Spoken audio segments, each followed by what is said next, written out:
장애인 문화복지신문 제527호 제2면 기사입니다. 보건복지부, 가족에 의한 장애인 활동지원 허용기간 연장. 보건복지부, 장관 정은경는 5월 13일 수부터 6월 22일 월까지 장애인 활동 지원에 관한 법률 시행령 일부 개정령안을 입법 예고한다고 밝혔다. 이번 개정은 보건복지부 장관이 정하는 요건에 해당하는 최중증 발달장애인 및 희귀질 환자에게 활동지원사인 가족이 활동지원급여를 제공할 수 있도록 한시적으로 허용한 기간을 연장하는 것으로 활동지원 인력을 구하지 못해 어려움을 겪는 장애인 가족의 돌봄 부담을 줄이기 위함이다.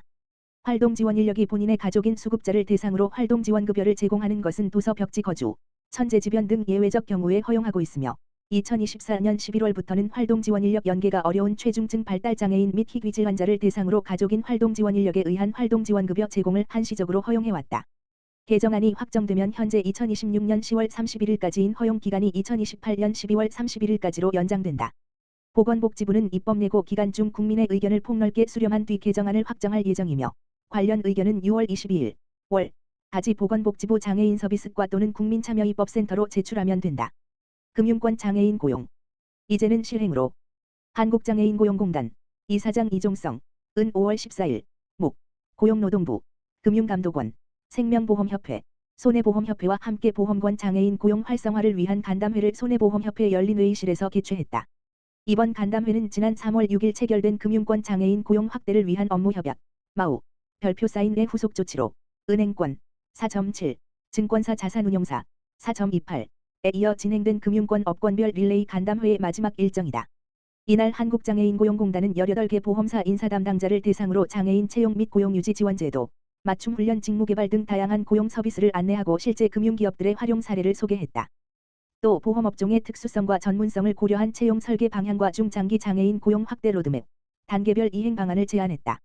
아울러 한화생명의 장애인 고용 우수 사례가 소개되어 현장에 큰 관심을 받았다. 한화생명은 장애인 고용 컨설팅을 계기로 바리스타, 도서관 사서보조 등 특화 직무를 개발, 2023년 보험업계 최초로 고용 의무를 달성하고 2024년 고용노동부 장관상인 트루컴퍼니를 수상한 금융권의 대표적인 장애인 고용 우수 기업이다. 이번 간담회는 보험업계가 직접 고용 현황을 점검하고 업종 특성에 맞는 해법을 모색했다는 점에서 의미가 있다.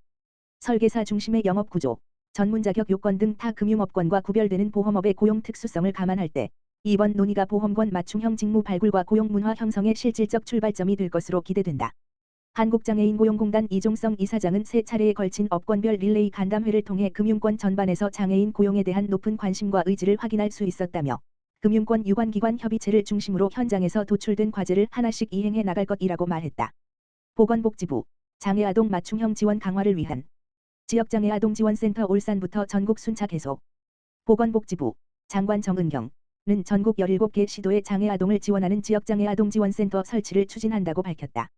지역장애아동지원센터는 장애아동 복지지원법에 근거한 장애아동 지원을 위한 광역 단위 거점기관으로 개인별 지원계획 수립, 영유아 조기 개입 및 장애아동 지원 연계망 구축 등 장애아동과 가족에게 필요한 서비스를 연계 지원하는 업무를 수행하게 된다.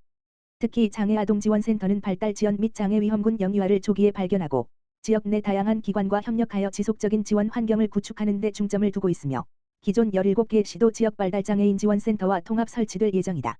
이를 통해 아동기 장애의 조기 발견 개입부터 성인기까지 이어지는 발달장애인 생애주기별 맞춤형 돌봄을 강화하고자 한다. 이에 따라 울산광역시에서 울산광역시 장애아동 발달장애인 지원센터가 5월 12일 개소식을 갖고 업무를 시작한다.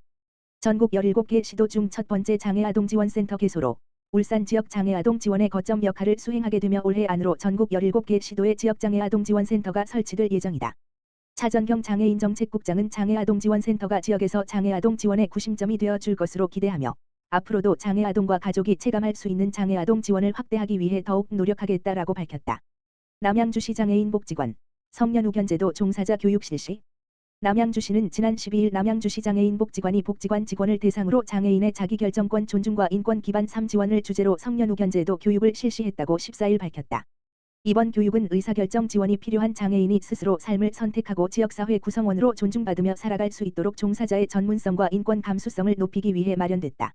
특히 장애인이 서비스 주체로서 예산을 직접 운용하는 개인예산제 시범사업 추진에 맞춰 당사자의 의사를 우선 존중하는 실천 역량 강화에 중점을 뒀다. 교육은 성년후견제도의 기본 이념 후견 유형별 특성 후견인의 직무와 권한 등 현장에서 필요한 법적 지식과 지원 가치를 중심으로 진행됐다. 참석자들은 장애인의 자기결정권 보장과 인권 중심 지원 체계의 중요성에 공감했다. 현재 남양주시 장애인복지관은 개인예산제 사례관리 대상자 25명을 지원하고 있으며 각 팀 선발 인원으로 구성된 개인예산제 TF팀을 운영해 정기 사례회의를 진행하고 있다.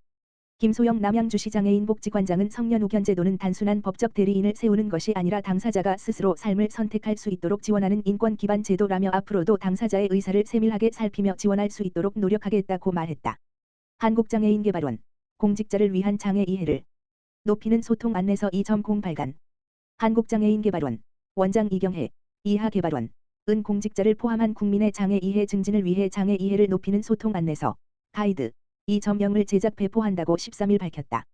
사회적 장애인식 개선 교육은 약 4만 6천여 개 의무교육 대상 기관을 중심으로 운영되고 있으며 공공기관 및 공직기관 단체 종사자의 장애 이해와 대응 역량 강화를 위한 실무 자료 필요성이 꾸준히 제기돼 왔다. 이에 개발원은 2023년 배포한 기존 소통 안내서를 바탕으로 최신 장애 관련 통계와 정책 기준을 반영해 개정했다. 이번 안내서는 민원 응대와 교육 등 다양한 현장에서 활용할 수 있도록 제작된 실무 중심 안내서로 16가지 장애 유형별 예절, 에티켓과 소통 방법 등을 담고 있다. 안내서는 장애의 정의 및 장애 인구 현황 장애 당사자와의 소통 방법 회의 공간 결정 시 점검 사항 장애 유형별 예절 등으로 구성됐다. 특히 장애 유형별 예절은 미리 준비하면 좋아요. 이것만은 알아두세요. 이것까지 고려한다면 등 3개 항목으로 구분해 현장에서 유의해야 할 사항을 이해하기 쉽게 담았다. 안내서는 PDF 형태로 제작됐으며 개발원 누리집 www.badi.or.kr과 장애인식 개선 교육 실적 관리 시스템 www.able-edu.or.kr에서 내려받아 활용할 수 있다. 개발원 이경혜 원장은 이번 안내서 배포를 통해 국민의 장애 이해를 높이고 현장에서의 원활한 소통과 서비스 제공에 도움이 되길 기대한다며 앞으로도 장애 이해 기반의 공감 문화 확산을 위해 노력하겠다고 밝혔다. 화성특례시 동탄구보건소 찾아가는 방문 요양 치매 극복 선도단체 신규 지정. 화성특례시 동탄구보건소가 지역사회 치매 안전망 강화를 위해 찾아가는 방문 요양을 치매 극복 선도단체로 새롭게 지정했다. 동탄구보건소는 15일 치매 안심센터에서 현판 전달식을 열고 치매 환자와 가족이 안심하고 생활할 수 있는 지역사회 환경 조성에 협력하기로 했다. 치매 극복 선도단체는 지역 내 치매 인식 개선 활동에 참여하고 배회 어르신 발견 시 보호와 신고 협조, 치매 관련 정보 안내, 치매 안심센터 사업 홍보 등의 역할을 수행한다. 또한 치매 예방과 공감 문화 확산을 위한 다양한 활동에도 동참한다. 보건소는 이번 지정을 계기로 민간기관과의 협력 체계를 더욱 확대하고 치매에 대한 사회적 편견을 줄이는 데 집중할 방침이다. 특히 지역 주민 누구나 치매에 관심을 갖고 함께 돌보는 치매 친화 공동체 조성에 행정 역량을 모을 계획이다. 문자 동탄구보건소장은 치매는 특정 가정만의 문제가 아니라 지역사회 전체가 함께 관심을 가져야 할 과제라며 이번 지정을 통해 민간 돌봄기관과의 협력을 강화하고 치매 환자와 가족이 일상 속에서 존중받고 보호받을 수 있는 지역사회 기반을 넓혀가겠다고 말했다. 한편 화성특례시에는 현재 치매 극복 선도단체 22곳과 치매 안심 가맹점 13곳이 운영되고 있다. 동탄구보건소 치매 안심센터는 참여를 희망하는 기관과 사업자를 대상으로 상시 신청을 받고 있으며 자세한 사항은 동탄구보건소 치매 안심센터 다만 전화기 지역번호 031-5189-5081로 문의하면 된다.